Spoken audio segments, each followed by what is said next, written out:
जय श्री कृष्णा। राधे राधे। आज माह शनिवार है और शनिवार का व्रत रखने वालों के लिए प्रस्तुत है शनिवार की व्रत कथा। शनि देव का व्रत करने से और व्रत कथा सुनने से शनि देव हम पर बहुत ही प्रसन्न होते हैं और हमारे जीवन में आने वाली समस्त बाधाओं को दूर कर देते हैं।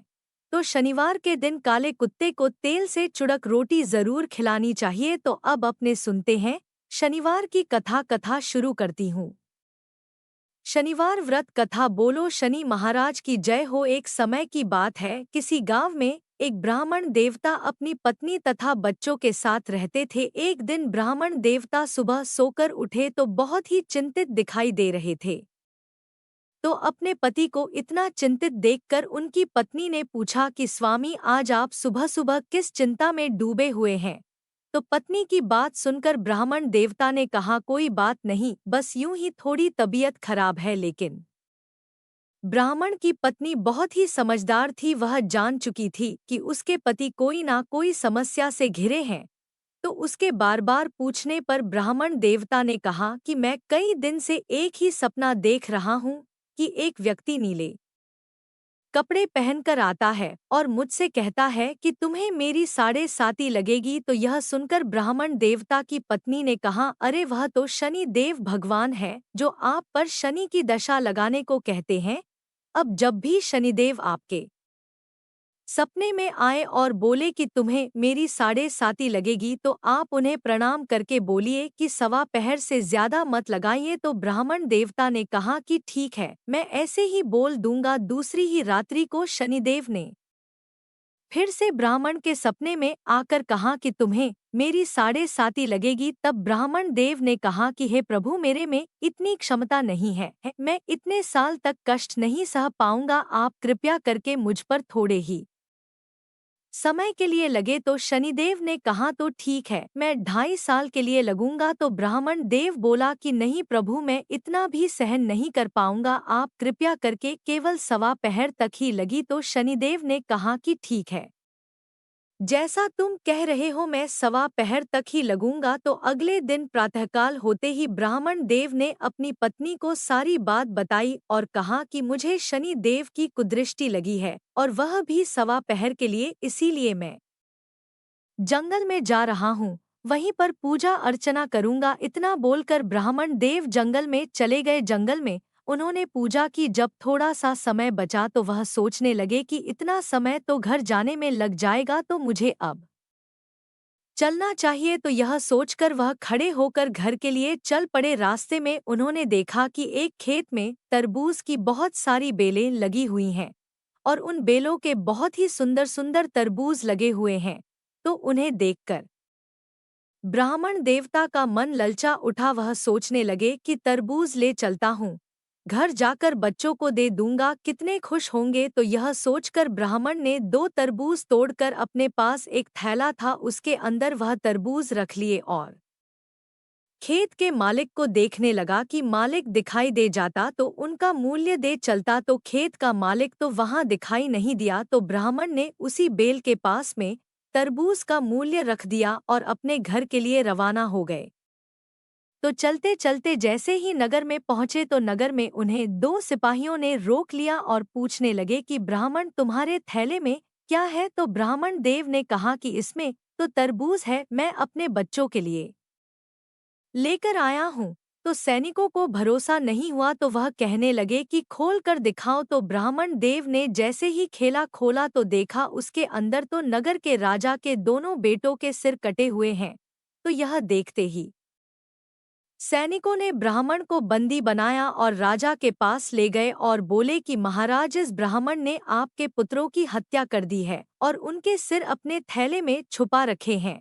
तो यह सुनते ही राजा को बहुत ही गुस्सा आया और दुख भी हुआ। तो उन्होंने आदेश दिया कि इस ब्राह्मण को तुरंत ही फांसी पर चढ़ा दो। तो ब्राह्मण ने राजा से प्रार्थना की कि हे राजन, मेरी अंतिम इच्छा है कि मैं मरने से पहले पूजा पाठ करना चाहता हूँ। तो राजा ने कहा कि तुम्हारे मन में पूजा पाठ कहाँ से आए, तुम्हारा मन पवित्र नहीं हो सकता, क्योंकि अगर तुम पवित्र होते और ब्राह्मण होते तो कभी मेरे पुत्रों की हत्या नहीं करते। तो ब्राह्मण ने कुछ नहीं कहा कि महाराज, यह तो मेरी अंतिम इच्छा है और मरने वाले की अंतिम इच्छा पूरी की जाती है। तो राजा ने ब्राह्मण की अंतिम इच्छा पूरी करने की अनुमति दे दी। ब्राह्मण देव ने पूजा पाठ किया। तब तक शनि का सवा पहर समाप्त हो गया। तो उसी समय राजा के दोनों पुत्र शिकार खेलकर लौट आए। तो यह देखकर राजा हैरान था। राजा ने ब्राह्मण की सजा रोक दी और उनके साथ हुए इन हादसों का कारण पूछा। तो ब्राह्मण देव ने कहा कि राजन, मुझ पर शनि देव की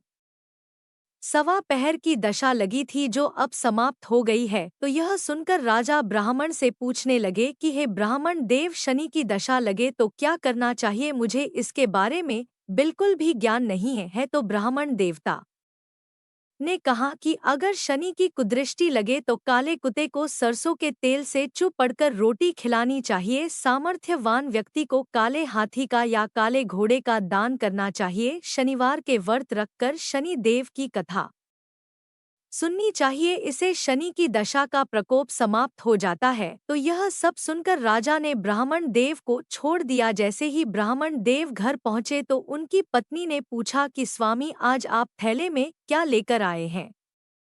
तो ब्राह्मण ने कहा कि बच्चों के लिए तरबूज लाया हूँ। तो पत्नी ने थैला लेकर जैसे ही खोला तो उसके अंदर तो सोने चांदी और हीरे जवाहर भरे हुए थे। तो यह देखकर पत्नी बहुत ही खुश हुई और अपने पति से कहने लगी कि आपका थैला तो सोने चांदी जवारा से भरा है, इन्हें आप कहाँ से लाए हैं? तो यह देखकर ब्राह्मण देव बहुत ही प्रसन्न हुए और शनि देव की महिमा अपनी पत्नी को बताई और बोले कि जब सवा पहर की दशा लगी थी तो तरबूज राजा के बेटे के सिर बन गए, और जब सवा पहर की दशा समाप्त हुई तो वही तरबूज सोना चांदी जेवरात बन गए। हैं शनिदेव, आपकी महिमा तो अत्यंत निराली है। जैसे आपने मुझ पर सवा पहर की दशा लगाई वैसे किसी पर ना लगाना, और जैसे आपने मेरे जैसे गरीब पर कृपा की वैसे सब पर करना। जो भी श्रद्धा भाव से आपका व्रत रखे और आपके यह व्रत कथा सुने, उसकी सारी मनोकामनाएं पूर्ण करके आशीर्वाद देना कि वह कभी भी अपने जीवन में नाना प्रकार के कष्टों का सामना ना करे। अपने कार्यक्षेत्र में हमेशा उसको सफलता मिले। बोलो शनि महाराज की जय हो। अब सुनते हैं अगली कहानी। एक समय स्वर्ग लोक में सबसे बड़ा कौन है, इस प्रश्न को लेकर सभी देवताओं में वाद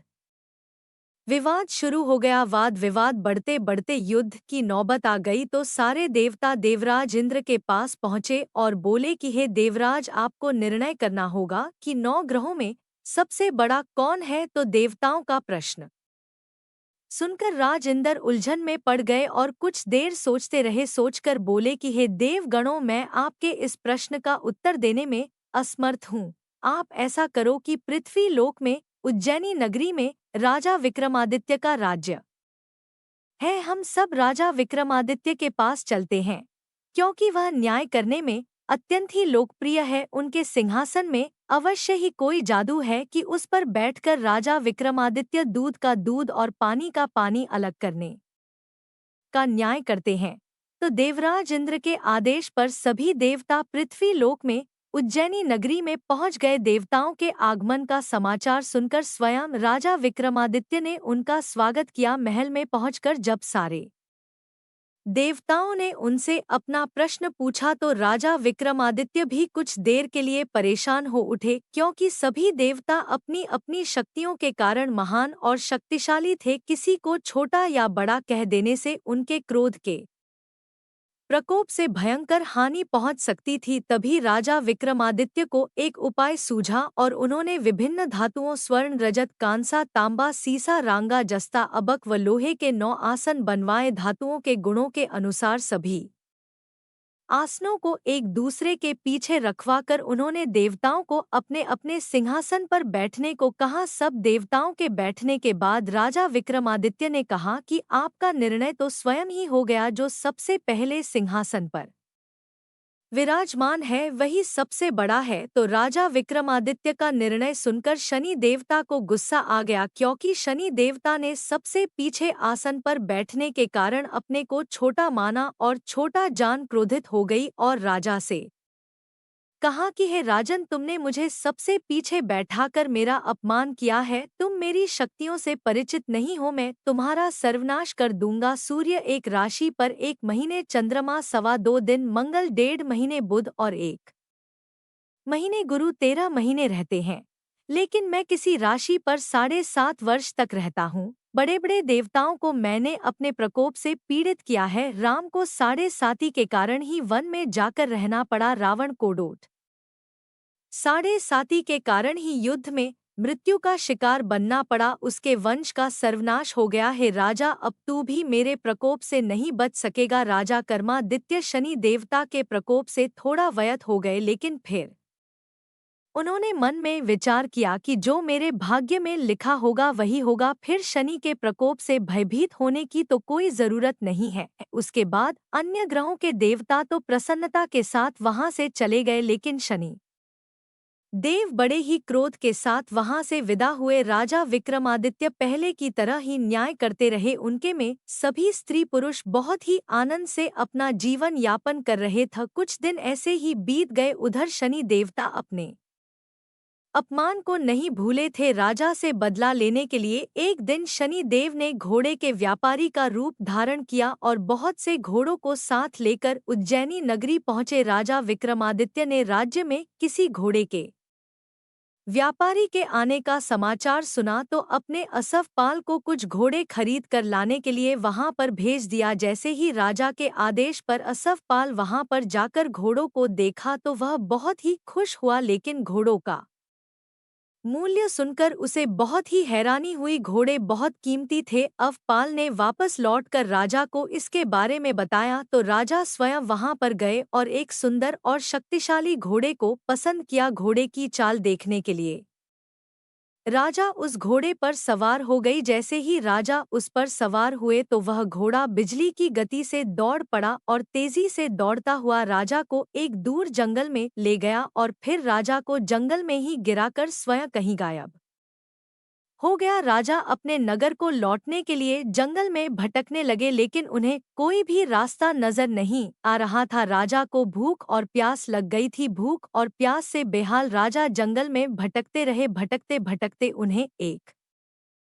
चरवाहा मिला तो राजा ने उससे पानी मांगा तो पानी पीकर राजा ने उस चरवाहे को अपनी अंगूठी दे दी और फिर उससे रास्ता पूछकर जंगल से बाहर निकलकर पास के नगर में पहुंच गए। राजा ने एक सेठ की दुकान पर बैठकर कुछ देर आराम किया। उस सेठ ने भी राजा से बातचीत की तो राजा ने उसे बताया कि मैं उज्जैनी से आया हूँ।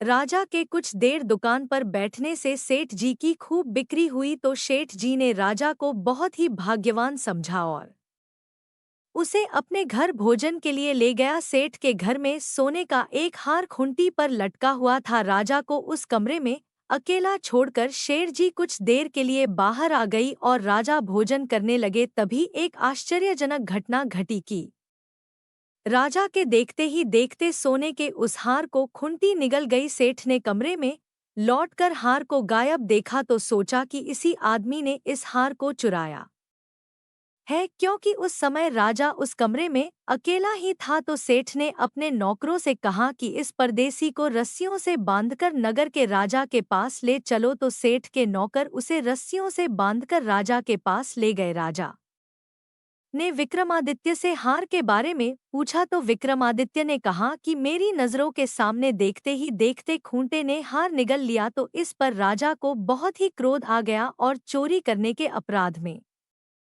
विक्रमादित्य के हाथ पांव काटने का आदेश दे दिया। राजा विक्रमादित्य के हाथ पांव काटकर उसे नगर के चौराहे पर छोड़ दिया गया। कुछ दिन बाद एक तेल वहां से उठाकर उसे अपने घर ले गया और अपने कोलू पर बैठा दिया।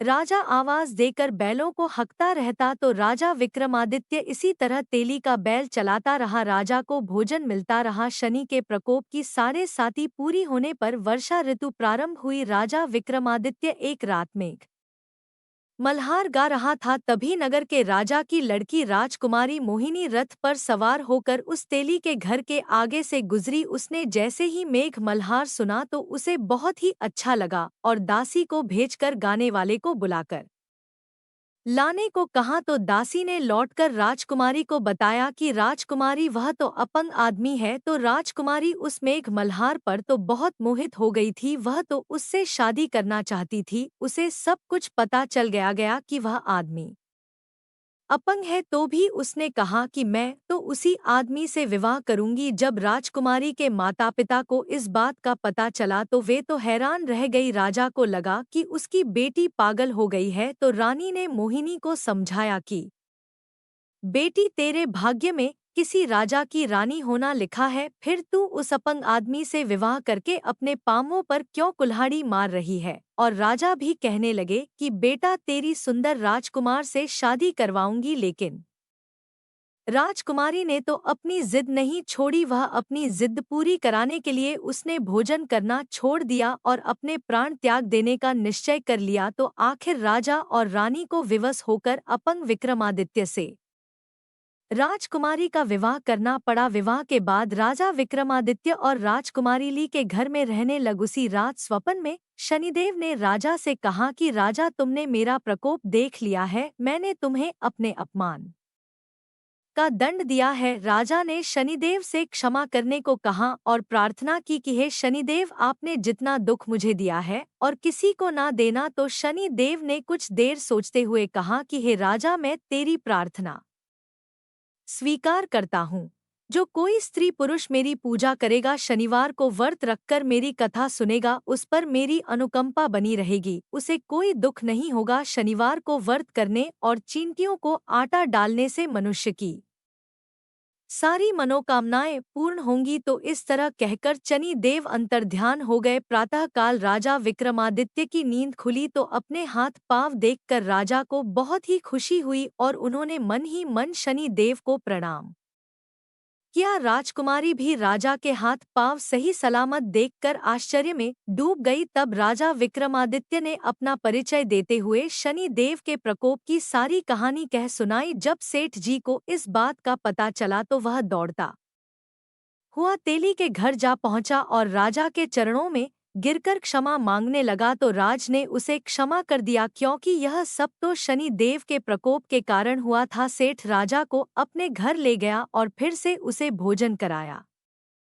जैसे ही राजा भोजन कर रहे थे तो सबके सामने वही आश्चर्यजनक घटना घटी कि सबके देखते ही देखते खूंटी ने उस हार को उगल दिया। तो यह देखकर सेठ जी को बहुत ही आश्चर्य हुआ। सेठ जी ने अपनी बेटी का विवाह भी राजा के साथ कर दिया और बहुत सारे सोना और आभूषण धन आदि देकर राजा को विदा किया। राजा विक्रमादित्य राजकुमारी मोहिनी और सेठ की बेटी के साथ उज्जैनी पहुंचे तो नगरवासियों ने हर्ष से उनका स्वागत किया। उस रात उज्जैनी नगरी में दीप जलाकर लोगों ने दिवाली मनाई। अगले दिन राजा विक्रमादित्य ने पूरे राज्य में घोषणा करवाई कि शनि देव सभी देवों में सर्वश्रेष्ठ है। प्रत्येक स्त्री पुरुष शनिवार को उनका व्रत करें और व्रत कथा अवश्य सुने। राजा विक्रमादित्य की घोषणा से शनिदेव बहुत ही प्रसन्न हुई। शनिवार का व्रत करने और कथा सुनने के कारण सभी लोगों की सारी मनोकामनाएं शनिदेव पूरी करने लगे। सारे लोग आनंद पूर्वक रहने लगे। बोलो शनि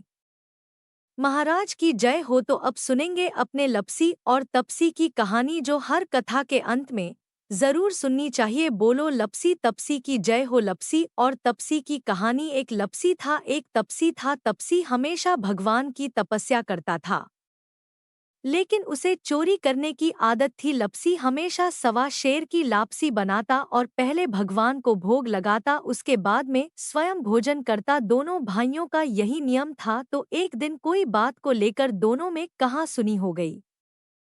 तो तपसी बोला कि मैं रोजाना भगवान की तपस्या करता हूँ, इसीलिए मैं बड़ा हूँ।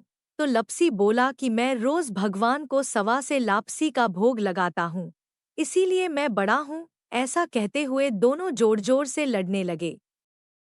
तभी वहां से नारद जी गुजर रहे थे। दोनों को लड़ता हुआ देखकर वहां आए और उनसे पूछा कि तुम दोनों लड़ क्यों रहे हो। तो दोनों ने अपने आप को बड़ा बताया और साथ में बड़ा होने का कारण भी बताया। तो नारद जी बोले कि मैं तुम्हारा फैसला कर दूंगा, कल आऊंगा बता दूंगा भी कौन बड़ा है। दूसरे दिन लपसी और तपसी नहाकर अपनी रोज की भक्ति करने आए तो नारद जी ने छुपकर 1.25 करोड़ की एक एक अंगूठी उन दोनों के आगे रख दी। जैसे ही भक्ति करते हुए तपसी की नजर उस अंगूठी पर पड़ी तो उसने चुपचाप से उठाई और अपने पैर के नीचे दबा ली। लपसी की नजर अंगूठी पर पड़ी लेकिन उसने ध्यान नहीं दिया। उसने पहले भगवान को भोग लगाया और फिर स्वयं भोजन करने के लिए बैठ गया। थोड़ी देर बाद नारद जी सामने आए तो दोनों ने पूछा कि अब बताओ हम में से कौन है। तो नारद जी ने तपसी से खड़ा होने के लिए कहा तो वह खड़ा हुआ तो उसके पैर के नीचे दबी हुई अंगूठी दिखाई दी। तो नारद जी ने तपसी से कहा तपस्या तो तुम करते हो, इतनी तपस्या करने के बाद भी तुम्हारी चोरी करने की आदत नहीं गई। यह अंगूठी मैंने ही तुम दोनों के आगे रखी थी। मैं यह देखना चाहता था कि तुम दोनों में से किनके मन में लालच है। तो तूने तो अंगूठी दिखाई पड़ते ही जट से अपने पैर के नीचे दबा ली। लेकिन लपसी का ध्यान अंगूठी पर जाने के बाद भी लपसी ने अंगूठी को ना ही उठाया और ना ही ध्यान किया। उसने सिर्फ अपने भगवान जी में ही ध्यान रखा, उन्हें भोग लगाया और बाद में स्वयं भोजन करने लगा। इसीलिए लपसी बड़ा है और तुम्हें तुम्हारी तपस्या का कोई भी फल नहीं मिलने वाला। जितनी चाहे मर्जी तुम तपस्या कर लो, तुम्हें इसका कोई भी फल नहीं मिलेगा। तो तपसी को यह सुनकर बहुत ही दुख हुआ और वह शर्मिंदा होकर नारद जी से माफी मांगने लगा और कहने लगा कि आज तक की मेरी गलती माफ करो और मुझे बताओ कि मुझे मेरी तपस्या का फल कैसे मिलेगा। आज के बाद कभी भी मैं चोरी नहीं करूंगा। तो नारद जी ने कहा कि यदि कोई गाय और कुत्ते की रोटी नहीं बनाएगा तो उसका फल तुझे मिलेगा। यदि कोई आदमी ब्राह्मण को भोजन करवाकर उसे दक्षिणा नहीं देगा तो उसका फल भी तुझे ही मिलेगा। अगर किसी को सूट तीव साड़ी अगर हम देते हैं, उसके ऊपर अगर भेंट स्वरूप कुछ रुपए नहीं देंगे तो उसका फल भी तुझे ही मिलेगा। अगर कोई व्यक्ति दिए से दिया जलाए तो उसका फल भी तुझे ही मिलेगा। अगर कोई औरत आंगन लीप कर चौका नहीं लीपेगी तो उसका फल भी तुझे ही मिलेगा। यदि कोई व्रत कथा में सारी कहानी सुन ले लेकिन तुम्हारी कहानी ना सुने तो उसका फल भी तुझे ही मिलेगा। उसी दिन से हर व्रत कथा और कहानी के साथ लपसी तपसी की कहानी कहीं और सुनी जाती है। कहानी सुनने के बाद में कहना चाहिए कि लपसी का फल लपसी को मिले, तपसी का फल तपसी को मिले, हमारे शनि व्रत का और पूजा पाठ का फल हमें मिले। तो यह थी शनि देव की कथा। सुनकर आपको कैसा लगा कमेंट करके जरूर बताना। भगवान शनिदेव आपकी सारी मनोकामनाएं पूर्ण करें। जय श्री कृष्णा। राधे राधे।